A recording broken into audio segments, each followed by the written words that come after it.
Hello everyone, Namaskar. My name is Dr. Saurabh Sachar and I am from Safdarjung Hospital.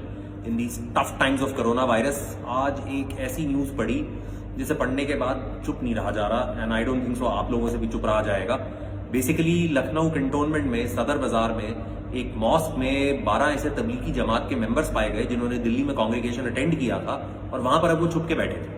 कई दिनों से उनको दिन में कई बार खाना सप्लाई हो रहा था। मिलिट्री इंटेलिजेंस ने इस बात को पिकअप करके यूपी पुलिस को पास ऑन किया, यूपी पुलिस ने रेड किया और कल इन लोगों को हिरासत में लिया और कोरोना वायरस के लिए टेस्ट कराया और आज गेस व्हाट 12 लोग इसमें से पॉजिटिव पाए गए हैं। तो ये लखनऊ कैंटोनमेंट में क्या कर रहे थे, इस बात को हमें बहुत अच्छे से समझने की जरूरत है। Being an AMC officer son I can tell you Lucknow cantonment is base to the army medical corps और 2 दिन पहले एएमसी का कोर डे था। तो ऑब्वियसली इनकी स्ट्रैटेजी तो बहुत साफ है, इनकी मंशा बहुत क्लियर है। इसी मंशा के साथ तबलीगी जमात जो कि एक बहुत ही हार्डकोर इस्लामिक ऑर्गेनाइजेशन है, उसके मेंबर्स हरिद्वार में भी पाए गए। वहां के भी कई सारे गांवों को हमें लॉकडाउन करना पड़ गया अथॉरिटीज को। तो ये जो देश भर में कर रहे हैं ये कहीं छुपा तो नहीं है, सबके सामने हो रहा है। और ये ऐसा क्यों कर रहे हैं ऐसे समय में जब 130 करोड़ लोगों को बंद होना पड़ा है and this is much beyond BJP and Congress.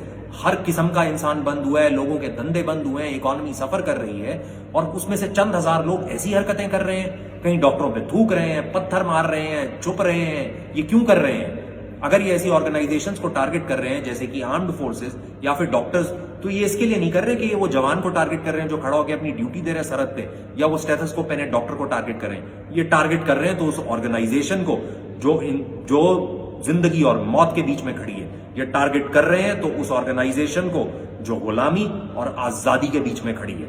और हमें इनके खिलाफ लड़ने की जरूरत है। और ये कहना काफी नहीं है कि हम इन्हें बॉयकॉट कर देंगे। कोई नेता उठ के कहता है हम इन्हें गोली मार देंगे, ये सब तरीके नहीं है, ये कंफ्यूज स्ट्रैटेजीज है और ये नहीं चलेंगी।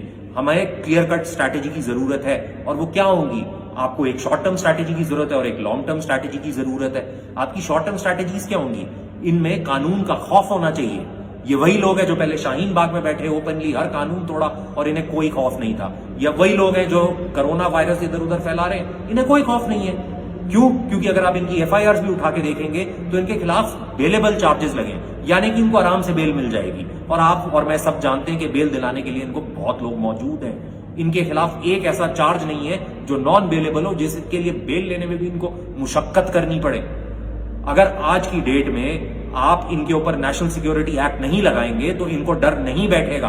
तो मैं अथॉरिटी से हाथ जोड़ के विनती करता हूं और आप लोगों से विनती करता हूं कि कहिए, ट्विटर पे कहिए, फेसबुक पे कहिए, हर जगह अथॉरिटी से कहिए, पूरी कंट्री में प्लीज नेशनल सिक्योरिटी एक्ट लगाएं। इन लोगों को इसकी जरूरत है।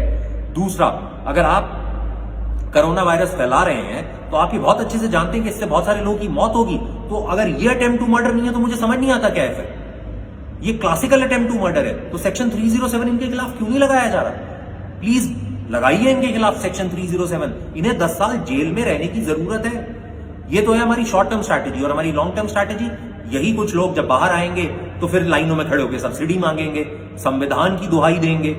इनको अपने राइट्स तो, इनके हक तो बहुत अच्छे से पता है, इनको ड्यूटी तो पता है नहीं। तो हम टैक्स पेयर्स इन लोगों को सब्सिडाइज क्यों दें? क्यों इन्हें सब्सिडाइज गैस दें? क्यों इन्हें सब्सिडाइज राशन दें? इनकी सब्सिडी बंद करिए। इनको मेहनत की वैल्यू पता चलने दीजिए और इनको पता चलने दीजिए कि इस देश ने अभी तक क्या देके रखा था जिसको इन्होंने अब्यूज किया और ये अब उसके लायक नहीं है।